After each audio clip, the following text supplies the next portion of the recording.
Hello guys, বাংলাদেশের তুমুল জনপ্রিয় একটি সিরিজ হেলিও। এটি অবশ্য স্যামসংয়ের সিরিজ। তো আজকে কথা বলবো হেলিও 40। এই প্রোডাক্টের অত্যন্ত হাইপ অনলাইন জগতে। তো এই প্রোডাক্টের হাইপ সৃষ্টি হওয়ার কারণও বেশ কিছু কারণ আছে। বর্তমানে ওপো A3X, যেখানে হাফ এইচডি প্লাস ডিসপ্লে দিয়ে মিডিয়াটেক হেলিওর G36 প্রসেসর দিচ্ছে। তারপরে রেডমি 13C থেকে শুরু করে আরও অন্যান্য কোম্পানিগুলো, টেকনোর কোম্পানিগুলো নর্মাল প্রসেসর দিয়ে মোবাইল তৈরি করতেছে। সেখানে সিম্ফনির হেলিও, এখানে মিডিয়াটেক হেলিও G85 ইউজ করছে, ফুল এইচডি প্লাস LTPS এর ডিসপ্লে ইউজ করছে। এখানে সবথেকে যেটা আকর্ষণীয় বিষয় সেটা হলো 108 মেগাপিক্সেল ক্যামেরা ইউজ করছে, যেটা আসলে চোখে লাগার মতো। যেটা 108 মেগাপিক্সেল সনি IMX এর সেন্সর ব্যবহার করছে, আর 16 মেগাপিক্সেলের আপনার সেলফি ইউজ করছে। ফুল এইচডি প্লাস ডিসপ্লে, যেটা 90 হার্স।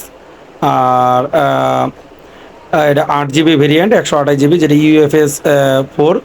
তো এই প্রোডাক্টটি অত্যন্ত কোয়ালিটিফুল করছে। আর সবথেকে বড় বিষয়, অন্যান্য কোম্পানিগুলো যেখানে একটি স্পিকার দিচ্ছে, সেখানে হেলিও 40তে ডুয়েল স্টিরিও স্পিকার এবং আইপি রেটিং 53 আছে, যেটাতে বৃষ্টির পানি কিংবা ওই সিটি ফোটা পানিগুলো দিয়ে সেটার কোনো ক্ষতি হবে না। এবং কি এটার লুকটা যদি আপনারা দেখেন, অমায়িক করছে। পিছনে 6D গ্লাস দিয়ে আপনাকে এটাকে প্রোটেকশন করছে। আর দেখতে অনেকটা এটা অ্যালুমিনিয়াম ফ্রেমের মতো যদিও, তারপরে এই ফ্রেমটা হলো আপনার প্লাস্টিক ফ্রেম। এখানে টাইপ C রয়েছে, তারপরে 3.5 অডিও জ্যাক। এই প্রোডাক্টটির সবথেকে স্পেশাল বিষয় হলো এটার দুইটি স্পিকার রয়েছে, যেটা অন্যান্য মোবাইলগুলোতে এই বাজেটে দেওয়া থাকে না।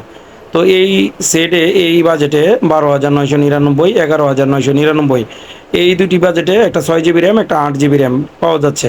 আমার জানা মতে এই বাজেটে অন্য কোনো মোবাইল মিডিয়াটেক হেলিও G85 তো দিচ্ছেই না, বরঞ্চ মিডিয়াটেকের প্রসেসরই দিচ্ছে না কিছু কিছু কোম্পানি।